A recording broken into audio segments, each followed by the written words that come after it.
মহান বিজয় দিবস উপলক্ষে সোমবার সারা দেশব্যাপী কর্মসূচি ঘোষণা করেছে বাংলাদেশ জাতীয়তাবাদী দল বিএনপি। তবে ঢাকা মহানগর উত্তর ও দক্ষিণ বিএনপিকে এই কর্মসূচির বাহিরে রাখা হয়েছে।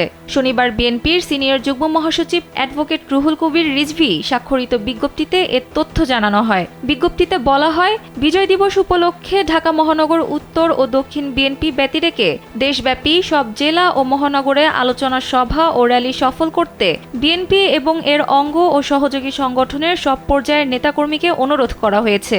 এছাড়া দলটি বিজয় দিবস উপলক্ষে 15 ডিসেম্বর বেলা 2টায় ইঞ্জিনিয়ার্স ইনস্টিটিউশনে আলোচনা সভা, 16 ডিসেম্বর ভোরে দলীয় সব কার্যালয়ে জাতীয় ও দলীয় পতাকা উত্তোলন, double million offer Walton fridge কিনে পেতে পারেন 20 লক্ষ টাকা, রয়েছে কোটি কোটি টাকার নিশ্চিত উপহার। সকাল 7:30টায় সাভারে জাতীয় স্মৃতিসৌধে শ্রদ্ধার্ঘ্য অর্পণ করা হবে। সেখান থেকে রাজধানীর শেরেবাংলা নগরে বিএনপির প্রতিষ্ঠাতা ও সাবেক রাষ্ট্রপতি জিয়াউর রহমানের কবরে পুষ্পমাল্য অর্পণ বেলা 2টায় মানিক মিয়া অ্যাভিনিউয়ে সবার আগে বাংলাদেশের উদ্যোগে সর্বজনীন কনসার্ট আয়োজন করা হবে।